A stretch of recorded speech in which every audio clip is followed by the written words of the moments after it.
Standard 7, planning for instruction. How the candidate draws upon knowledge of content areas, curriculum, process planners, skills, and pedagogy, as well as knowledge of students and community context plan instruction. Supports each student.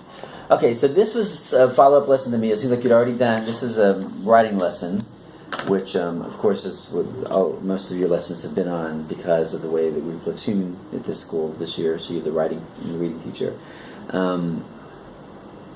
And so it seems like you'd already done a lesson on persuasive letter writing. Mm-hmm. So this was like sequenced into that and planning, and so some of that sequencing of the lesson, the learning experience, and planning instruction, and then also in your video the adjustments to lesson plans.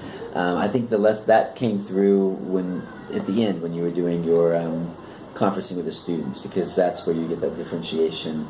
Like I said before, with each kid, so different kids were able to do different things, and some of them had some confusions, and some didn't, some did at all. So anyway, so your lesson was on persuasive reviews, and so you started off with some technology, showing them a review, mm-hmm. and you wanted to know how is it similar before you played it. You want you to think how this is similar and how it's different than the persuasive letters. Mm-hmm. And which is difficult because sometimes the biggest difference is it's just about one's a letter and one's not. Yeah. And if we had a school newspaper, this would be ideal where you could actually, talk about how you do have a reviewer who reviews a movie or reviews new restaurants and that kind of thing like that. It's hard for us here because we don't have those newspapers and things like that to bring in to show kids. I tried to look for examples because the lesson plan had to use online reviews, but I couldn't associate that to them. Their age, which actually no, but the lesson plan was geared towards second grade. But still, I didn't feel like they could grasp any type of review that they would find online. Well, and I think the reason, usually there's some kind of connection you can give to kids, but we don't really have that here because most of our kids don't. There's not local newspapers. Most of our kids aren't watching local TV programs. I would think for the most part. So anything that you might be able to connect, because I remember when I did this lesson years ago in my class, I was able to make those connections about movie reviews. I would bring in the Village Voice and show my kids, like, I'm trying to decide between which of these two movies to go see this weekend with my friends. So one thing I do, and aside from talking to people, which is also getting a review, is I read professional reviews. And so, you did all that. But it's hard to do that because you don't have that. But that's great for next time because...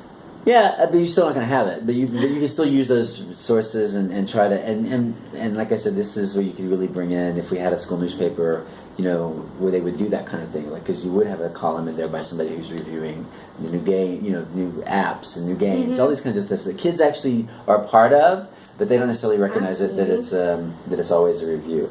So that part was fine. The Oreo, you had already got over that.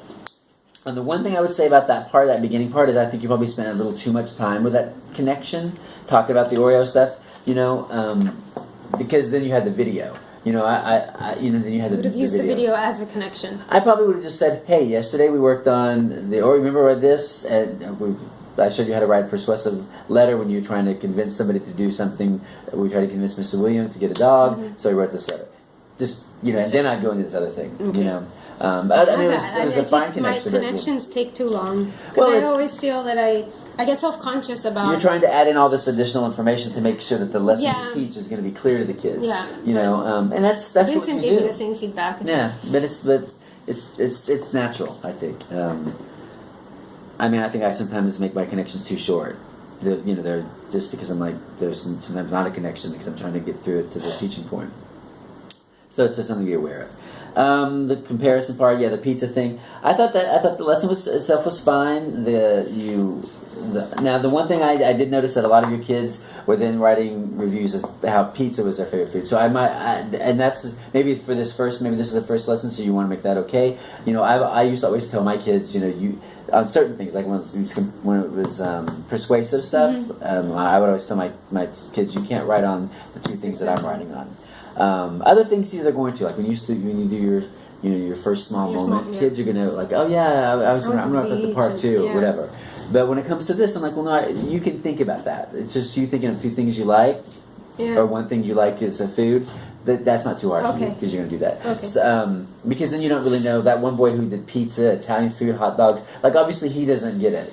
Now I don't know what his persuasive letter looked like. I would imagine maybe. I think the letter was much easier for them than the persuasive review. Right. When I looked at both, I think the letter they actually wanted to persuade someone, where the review they were just throwing out ideas. Well, because there is a little bit of a difference, right? Between, I mean, a review, part of it is persuasive. But if you're a professional reviewer, you're really supposed to be talking about the elements of whatever it is you're reviewing based against some standard that's been set up. No, but I think it's harder for little kids, and because that the video is really a person trying to tell you. They weren't reviewing a pizza. They were telling you why pizza is. See, for example, I would talk about the video. Say, remember in the video how she said this is a reason and this is an example, and they would, oh yeah, okay, but then they would not transfer that to writing at all. Yeah, no, it gets hard for them. I think it was the first time too. Yeah. So I mean, I imagine now they're probably if they're still doing the persuasive, they're much better at it. I know they keep asking me about ice cream party, although no one's given me any letters. So that's what I always tell them. The teachers haven't given me any letters. I'll have to give it to you. So the evidence instruction, the adjustments to the lessons, like when you were conferencing, you had a couple conferences about word choices where you were trying to get the kids to use a bit more sophisticated language as opposed to good or great and those kinds of things. So that was you kind of, working right in there and moving them forward on language uses as well, So I thought that was good. Yeah. Obviously you planned the sequencing like I said. Evidence-based instructional strategies. You worked in technology into this lesson. I mean, it's awful that we don't have screens and everything, but hopefully next year we're supposed to have that, so it'd be something that you could... She actually... Who? Your teacher? Ask about why we don't have those? Tell her if you want to send us some, we would gladly take them.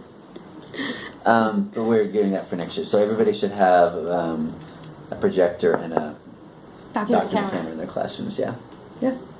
Okay. So go right into 8. You're going to stop. I'm going to stop it so it'll be easier to upload.